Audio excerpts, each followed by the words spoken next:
Años atrás había una profesión, la profesión de los boticarios.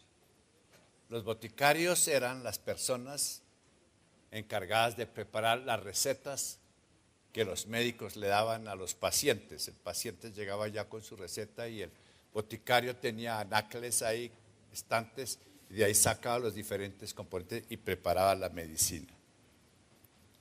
El enfermo, para curarse, tenía que seguir las instrucciones del boticario y seguía todos sus componentes.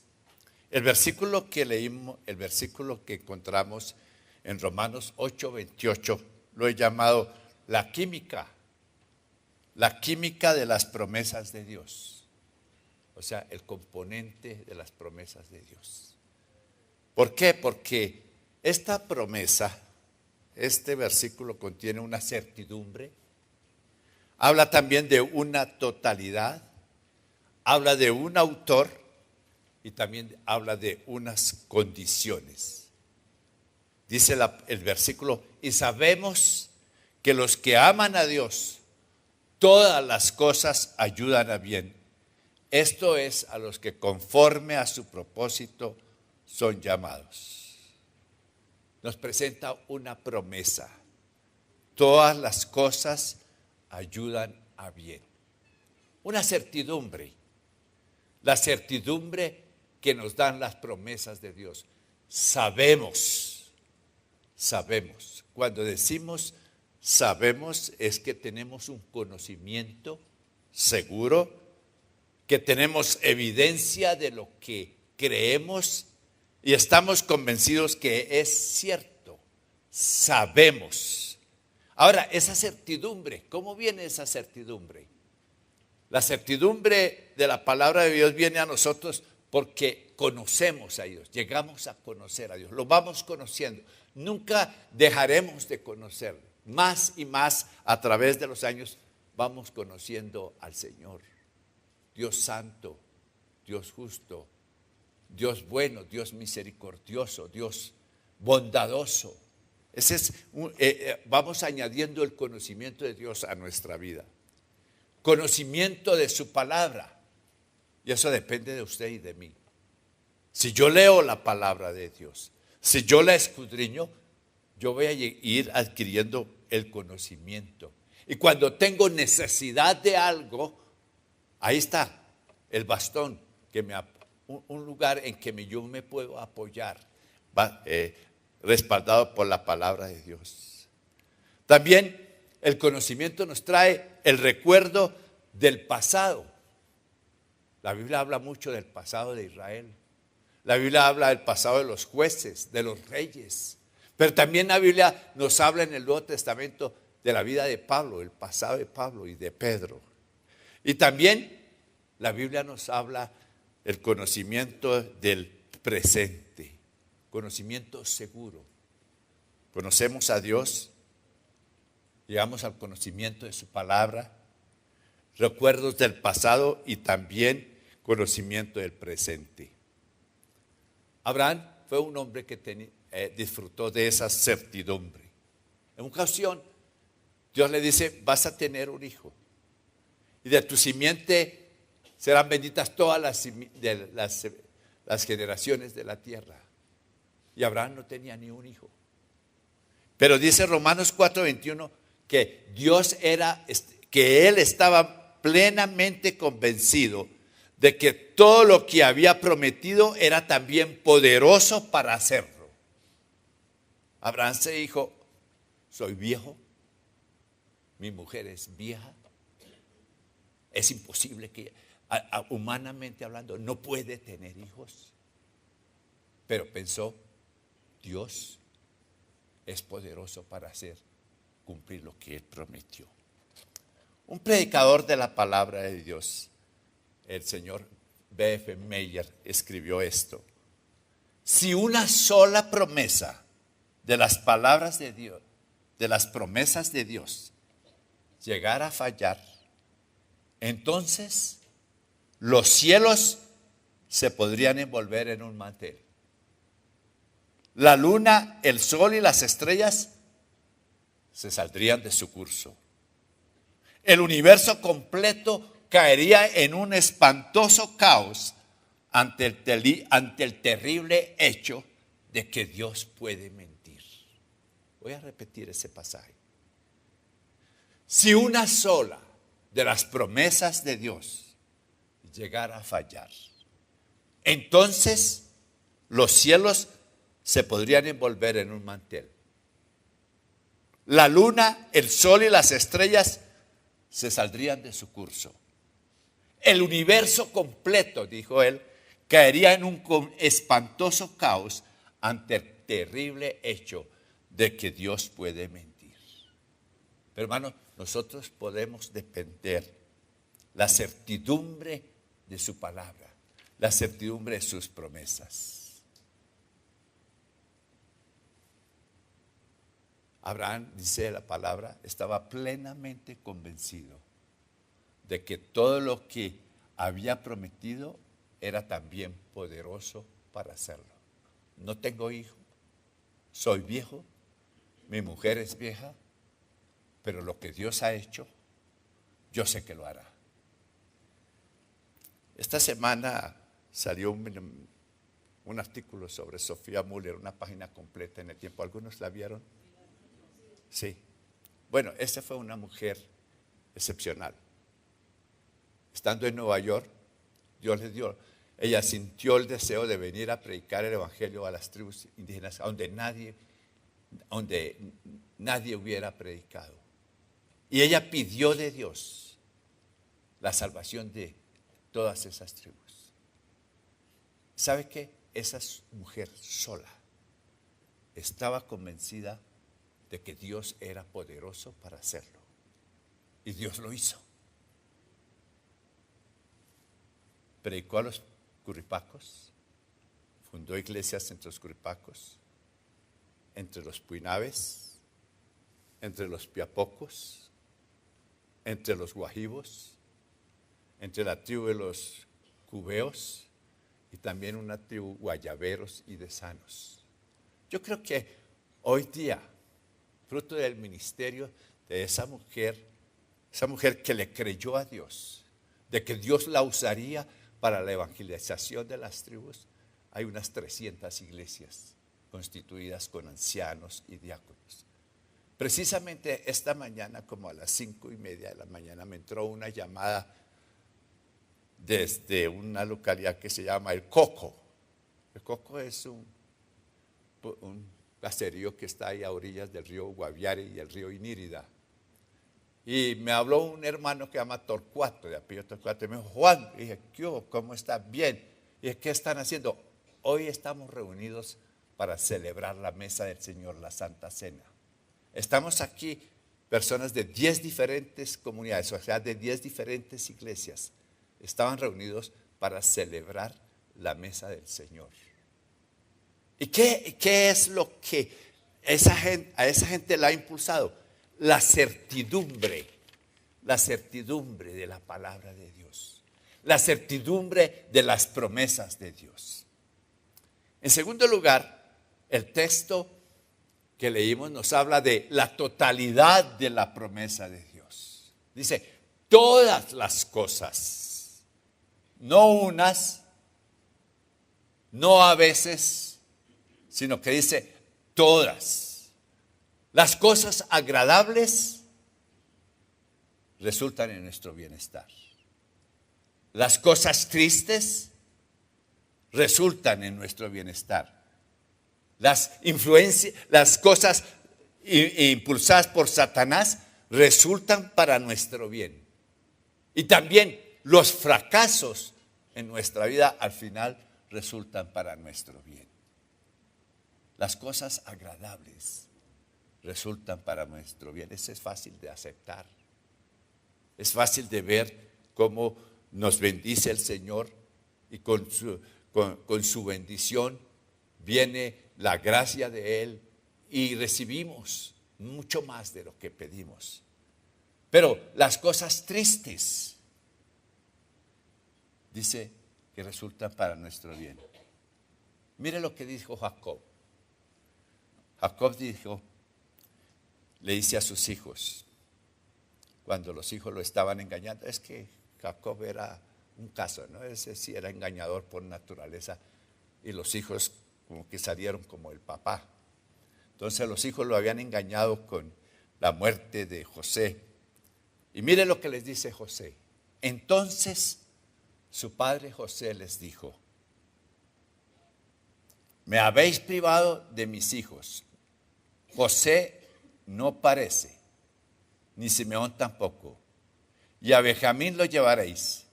Contra mí son todas estas cosas, dice Jacob. Pero más adelante, en el capítulo 50, José, el desaparecido, José le dice a sus hermanos, cuando llegaron ahí se asustaron y vieron, ahora sí no las va a cobrar. Cuando llegaron a buscar trigo y ahora no las va a cobrar. Mire lo que dice José. Vosotros pensasteis mal sobre mí. Ustedes pensaron hacerme mal. Mas Dios lo encaminó a bien para hacer lo que vemos hoy, para mantener en vida a mucho pueblo. Una hambruna terrible. La gente estaba muriendo de hambre. Jacob descendió a Egipto. Ahí estaba José. Les dio la bienvenida en la corte de Faraón y los alimentó durante toda esa hambruna. Y cuando los hermanos llegaron todos temerosos delante de él, les dice, sí, vosotros pensasteis hacerme mal, mas Dios lo encaminó para bien. Esa es la gracia del Señor. Que las cosas que nos pueden parecer mal, las cosas tristes, las cosas que aparentemente nos pueden perjudicar, al final salen para nuestro bien. Las cosas satánicas, los ataques del enemigo, eso también puede resultar para bien. La muerte, la obra cumbre de Satanás, ¿sabe cuál fue? La muerte de Jesús. Cuando Jesús estaba colgado en la cruz del Calvario, Satanás dijo, ahora sí, gané. ¿Pero qué pasó? Jesús se levantó de entre los muertos. Jesús resucitó. Lo que parecía el triunfo satánico resultó en la mayor victoria, la resurrección de nuestro Señor Jesucristo. Satanás entró en el corazón de Judas. Judas lo vendió y todo eso, pero mire, al final la victoria resplandeciente de nuestro Señor Jesucristo. Los sacerdotes pensaron que condenándolo a muerte acababan el problema, y lo mismo el Imperio Romano, pero al final resultó para la bendición de toda la humanidad. Los fracasos al final resultan para nuestro bien. ¿Hemos tenido algún fracaso? Aquí no. Pedro tenía su fracaso, ¿no? La negación del Señor. Y uno piensa, ¿y qué aprendió Pedro? Muchas cosas aprendió Pedro después de la negación de Jesús. Aprendió que era débil. Aprendió que necesitaba ser fiel al Señor. Y después de ese fracaso, Pedro se fortaleció. Y Pedro estuvo dispuesto a sufrir la muerte y muerte de cruz. Solamente que cuando lo iban a crucificar, Pedro pidió que lo crucificaran cabeza abajo. Dijo, porque yo no soy digno de morir de la misma manera que murió mi Señor. El fracaso resulta para bien. Podemos estar seguros que todas las circunstancias de la vida al final resultan para nuestro bien. Piense por un momento si eso ha sucedido en su vida, si las circunstancias de su vida han resultado para bien. Pero ya hemos visto la certidumbre, la promesa de Dios. Sabemos. Hemos visto la totalidad de la promesa de Dios, todas las cosas. Y ahora pensemos por un momento en el autor de la promesa. El autor de la promesa. El texto gira alrededor de una palabra: Dios. Dios en este texto es el personaje central. Dios da vida a sus promesas. Dios le dio vida a la promesa que le hizo a Abraham. De ti tendrás un hijo. Dios le dio vida a la promesa que le hizo a Jacob.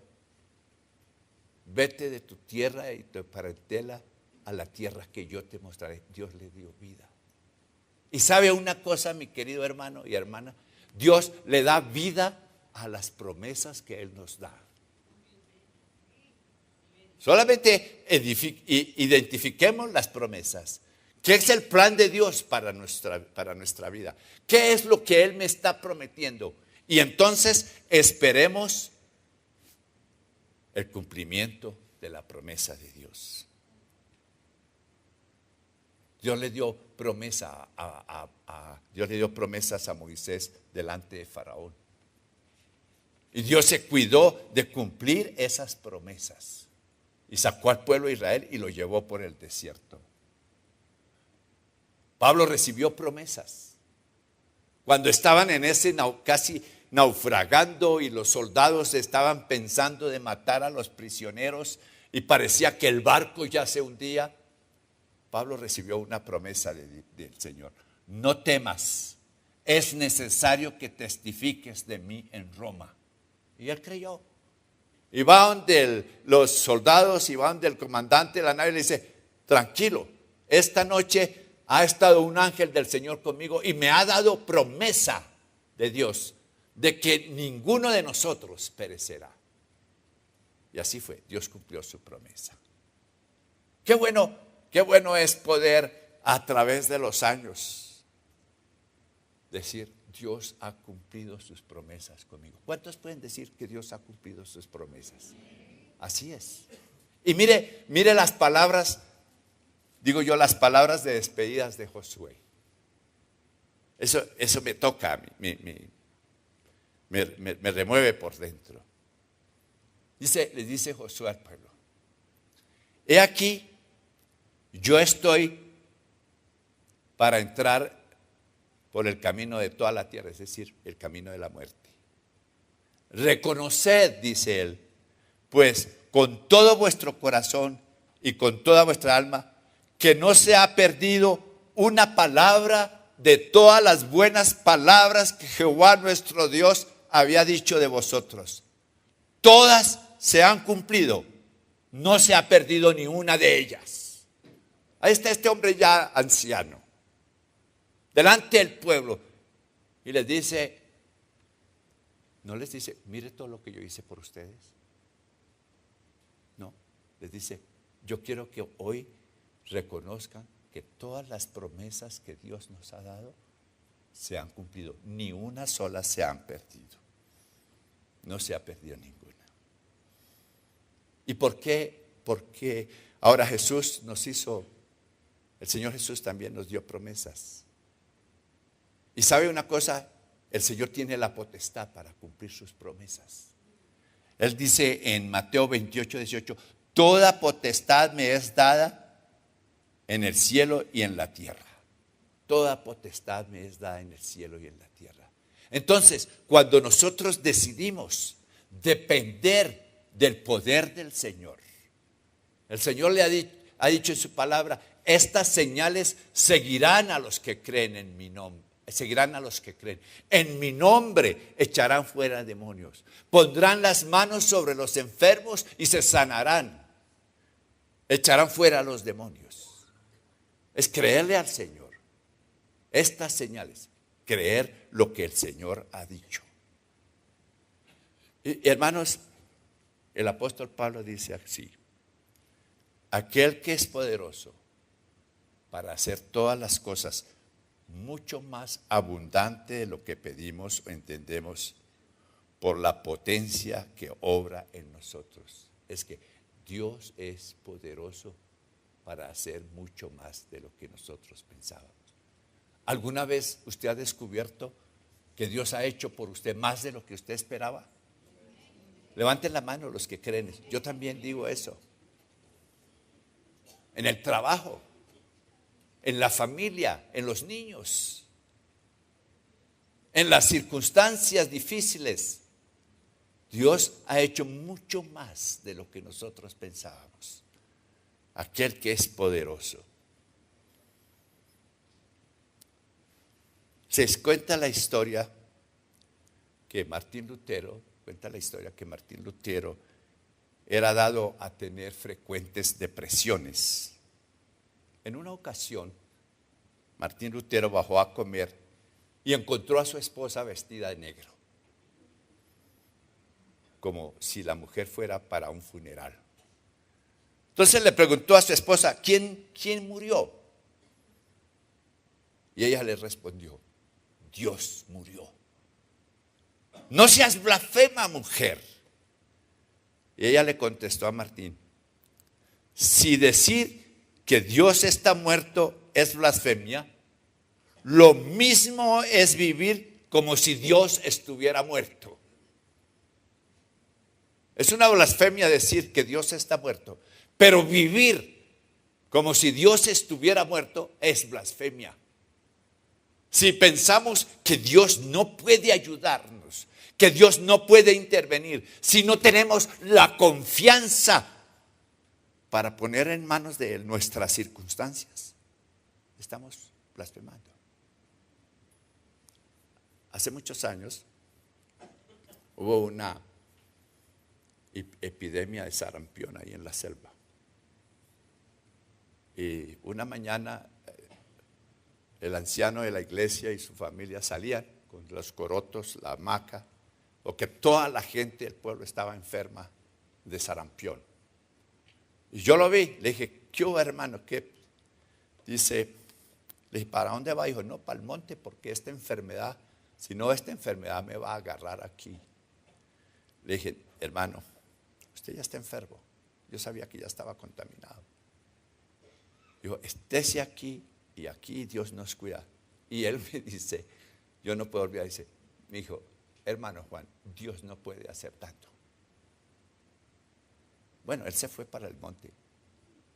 2 días de camino en el monte, se instaló allá a la orilla y allá le cogió la enfermedad. Apenas pudieron sobrevivir con la fiebre metiéndose ahí en esa agua fría. A veces pensamos que Dios no puede hacer tanto, pero Dios es todopoderoso. ¿Usted cree que Dios es todopoderoso? Bueno, entonces ahora encontramos la condición de la promesa. Todas las cosas ayudan para bien. ¿A quién? A los que aman a Dios. No es para todos. Está claramente, es para los que aman a Dios. Abraham amaba a Dios y Dios cumplió su promesa con él. Jacob amaba a Dios con todas sus mañas y todo, pero él amaba a Dios y Dios cumplió sus promesas. El apóstol Pablo amaba a Dios y Moisés amaba a Dios y Dios cumplió sus promesas. Y cuando nosotros amamos al Señor, Él también cumplirá sus promesas para con nosotros. ¿Creen así? Amén. Digan un fuerte amén. Amén. Entonces, la otra cosa, la otra cara de la moneda es, si todas las cosas les ayudan a bien a los que aman a Dios, entonces los que no aman a Dios están a la deriva. Pero Dios es misericordioso, ¿no? Dios siempre muestra su misericordia. Muchas de las promesas que encontramos en la palabra de Dios son condicionales. Pero hay una cosa que sí que todo lo que Dios nos asegura, Dios lo cumplirá para nuestro bien. Por ejemplo, cree en el Señor Jesucristo, serás salvo tú y tu casa. Ahí hay una condición. El que cree en el Hijo tiene vida eterna. Todas esas.